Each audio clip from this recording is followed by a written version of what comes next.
programação orientada a objetos. Nessa videoaula, vamos ver um pouquinho sobre os conceitos introdutórios da programação orientada a objetos. Bom, programação orientada a objetos não é uma linguagem, né, está muito mais voltado para uma forma de se programar, né? Então, a programação orientada a objetos é um paradigma, né? Então, esse paradigma de programação da orientação a objetos foi criado para solucionar alguns problemas que existiam no processo de desenvolvimento de software da forma procedural, né? Então, existiam alguns problemas, né, quanto a recursos, né, de linguagem, como gerenciamento de memória, ponteiros, que são assim, recursos que demandavam muito controle técnico, né, da programação, e tinha também problemas quanto a projetos, né, mais voltados a regras de normalização um pouco mais complicadas, os diagramas um pouco mais complexos, né, de se entender, né, para várias pessoas que compunham o mesmo projeto, né, passar esse diagrama de um para o outro, pegar a equipe, né, e integrar a equipe nesses diagramas era um pouco mais complexo. Problemas de validação de requisitos, né, porque eram tarefas complicadas, né? Vários requisitos precisando ser validados no código, tinha que ter essa cópia dessa validação em vários momentos do código, né? Com alguns recursos da orientação a objetos, viu-se, né, que poderia facilitar muito esse processo, né? E a questão dos prazos e custos, né? Porque os projetos, quando vão aumentando demais, eles tendiam a extrapolar prazos e os custos, né?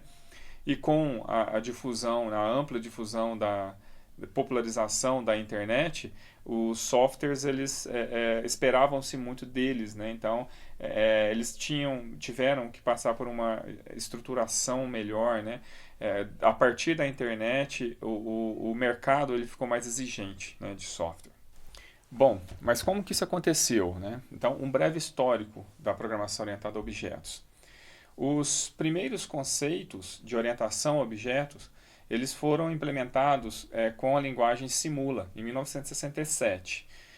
Ali tiveram algumas versões, Simula 0, Simula 1 e Simula 67. Não eram os conceitos da orientação a objetos puramente, né, como a gente imagina, mas já eram algumas ideias, já existia a implementação de algumas ideias da orientação a objetos. Porém, essa linguagem Simula influenciou a criação de uma linguagem que era realmente orientada a objetos. A essa linguagem foi dado o nome de Smalltalk. E essa linguagem, né, esse projeto, isso acontece na década de 70, né, no centro de pesquisas da Xerox, e esse projeto ele foi, né, gerenciado por Alan Kay. Então, o princípio, né, já era implementado, o princípio de classes e objetos, de atributos e métodos e encapsulamento. Então, já se tinha uma ideia mais formatada, né, da implementação do paradigma da orientação a objetos em uma linguagem de programação. E a partir desse momento, né, com o paradigma da orientação a objetos, é que passa-se a considerar tudo como o objeto, né? Então, a ideia, né, de converter os modelos para se adaptarem ao modelo estruturado, né, ao paradigma estruturado de programação, isso deixa de existir, né? A gente passa a considerar como é de fato no mundo real. Tudo que a gente tem é o objeto. Então, cria-se a ideia desse objeto. Então, esse objeto é determinado, né, por três partes, né? Então, tudo que a gente tem, tudo que a gente pode programar, será por meio de objetos. E esses objetos, eles são uma identificação, né, os atributos, né, o que caracteriza esses objetos, e os métodos, que são as ações que esses objetos podem realizar.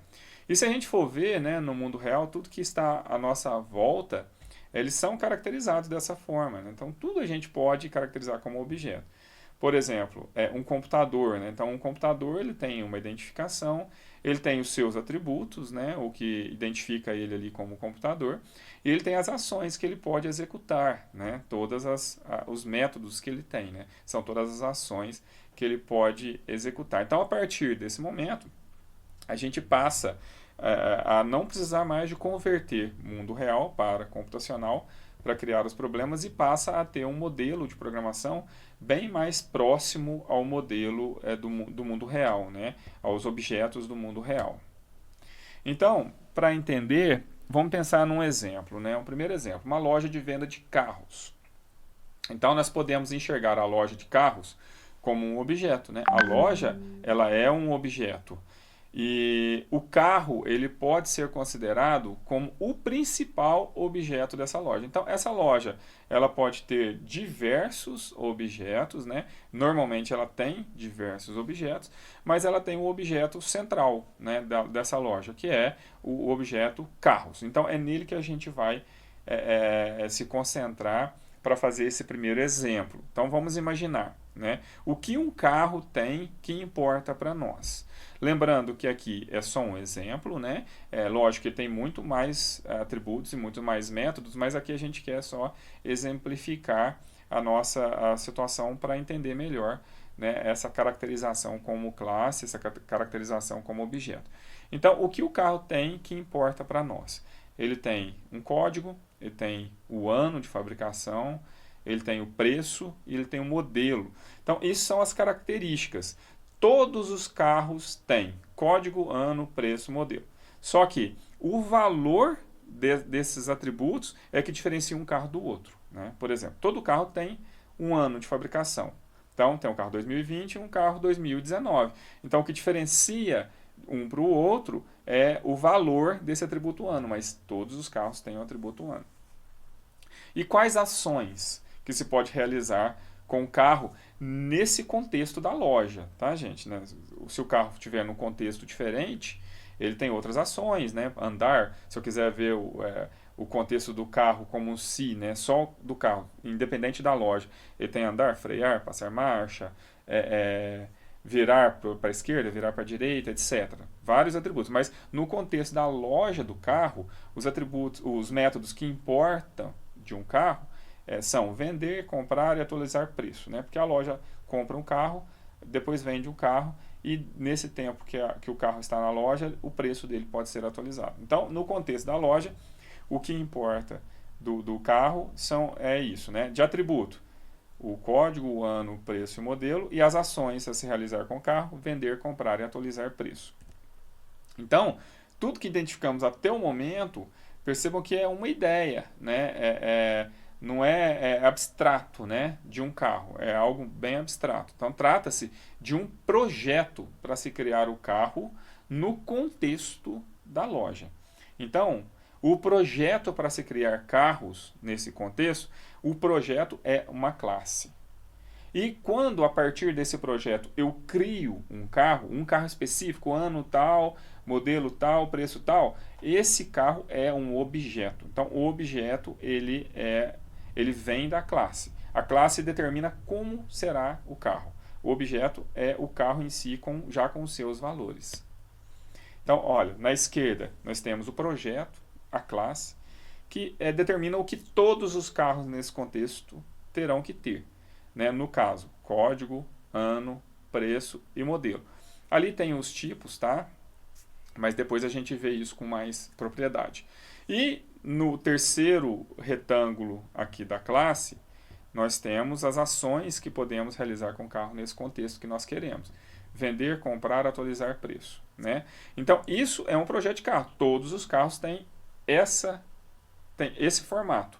Aí, na hora que eu tenho aqui esse carro, em específico, ele é um objeto, é uma implementação desse projeto, né? Carro, que é a classe. Então, esse carro aqui, ano, né? Vamos chutar aqui, ano 2020, preço 50 mil, modelo Chevrolet, eu não sei qual que é esse modelo, mas enfim, esse carro em específico com os atributos alimentados, esse carro é um objeto. Esse outro é um objeto. Percebam que ele tem os mesmos atributos, só que valores diferentes. Por exemplo, se eu tivesse o atributo cor, aqui a gente tem nitidamente valores diferentes, né? Um azul e um prata.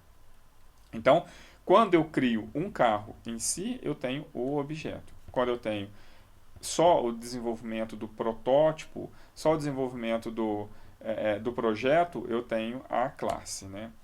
E aqui, só para exemplificar melhor, tá em Java, né, dois códigos. Um código trata da classe, da criação do projeto, e outro trata do objeto em si. Antes de mais nada, aqui está como público todos os atributos, só para facilitar, né, a implementação, porque senão teríamos que entrar em alguns assuntos que vamos ver um pouco mais à frente. Mas não é uma boa prática fazer isso não, tá? Depois a gente vê o porquê disso. Então, olha, eu tenho uma classe carro. Nessa classe eu determino os atributos, né? Então aqui eu tenho os atributos. Então o código, o ano, o preço e o modelo. E aqui eu tenho os métodos. Lógico, aqui eu só tenho, né, o protótipo dos métodos. Eu não tenho o código ainda, porque para a gente no momento não é importante. Agora, percebam, aqui é como todo carro, são as informações que todo carro tem que ter. Agora, quando eu crio um objeto carro, aqui eu estou fazendo uma instância na memória. Então, eu identifiquei um carro como C. Então, C para mim já é um carro específico, já é um objeto.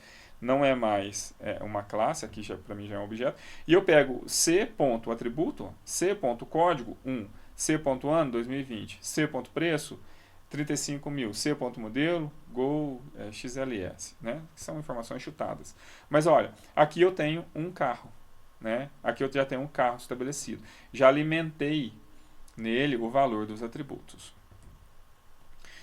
Bom, aí eu já mostrei esse código, né? Já passei esse código, né? Esse código ele é um código desenvolvido com a linguagem Java. Então a gente vai ver um pouquinho sobre a linguagem Java, né? Nessa nossa introdução. Então ela foi criada para portar em dispositivos como TVs, videocassetes, aspiradores, etc. Né? Então ela foi criada para sistemas embarcados. Né? Com a difusão da internet, a Sun percebeu aí um nicho de mercado, né? Percebeu que poderia utilizar a ideia para pequenas aplicações dentro dos browsers. Então o Java ele veio, né, com applets. Então foram pequenas aplicações dinâmicas implementadas dentro do browser, né, porque a internet toda, os sites, né, eles eram, nessa época, todos estáticos. Né, então, já vieram aplicações dinâmicas dentro do browser carregados com applets. Então, a internet, a ideia, né, para sites dinâmicos partiu daí. Né, só que tudo era processado do lado do browser. Aí em 1995 foi o lançamento do Java, e o Java, o web passou a rodar, né, do lado do servidor. Então a gente já tinha um servidor Java para portar, né, ou para oferecer recursos de sites dinâmicos, tendo todo o processamento do lado do servidor. Em 2009, a Oracle comprou a Sun por 7,4 bilhões de dólares. E aí no Java a gente tem 3 versões, né? Que é o Java SE, que é o Standard Edition, que são recursos básicos utilizados na maior parte do desenvolvimento de aplicativos para desktops, né? Utilizado para aplicativos standalone. O Java EE, que é o Enterprise Edition, né? Que pode estar na internet ou não, ideal para construção de servidores de aplicação, integração de sistemas, distribuição de serviços, etc. Né? Então, é mais utilizado para grandes servidores web. E o Java ME, que é o Micro Edition, para dispositivos móveis, né? Para programação para Android, por exemplo, possui limitação de memória e de recursos, né? Que ele é para dispositivos que têm um pouco menor, que tenham um pouco menos, né, de capacidade de processamento e de disponibilidade de recursos. Mas por que Java? Né? Por que a linguagem Java é interessante, principalmente para a empresa? Primeiramente, pela portabilidade. Então, não há necessidade de compilar uma versão para cada sistema operacional. Como muitas pessoas podem optar por utilizar sistemas operacionais diferentes, quando a gente desenvolve um aplicativo em Java, a gente atinge, né, qualquer tipo de público. não preciso, né, de falar, para usar o meu sistema, o meu aplicativo, tem que utilizar o Windows ou o Linux, por exemplo. Para utilizar o meu aplicativo tem que usar o Mac. Não desenvolvo para a plataforma, eu desenvolvo para uma JVM, né?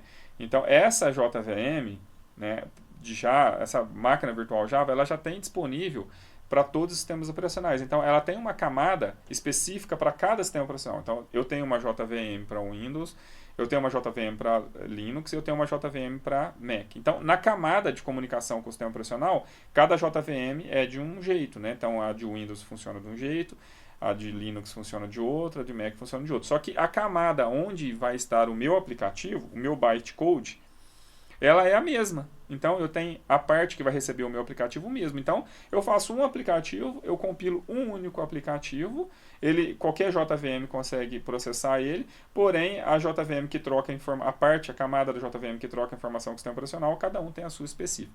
Então eu não preciso de me preocupar com o sistema operacional. Além de tudo, é uma linguagem puramente orientada a objetos, né? A JVM gerencia as threads, né? Então a JVM já vem dentro da JRE, né? E para desenvolver a gente precisa da JDK, né? Que é um kit, onde a gente já tem todas as ferramentas disponíveis. Aí tem algumas ideias, né, de IDE. Nesse curso específico a gente vai utilizar o NetBeans na versão 8.2. Já tem a versão mais atual, mas essa versão 8.2 ela é bacana, mas também o código é o mesmo, né? Não muda nada. Tem o Eclipse, né, que é uma outra ideia também, tem Sublime, tem outras, né? Aqui são três ideias, né, de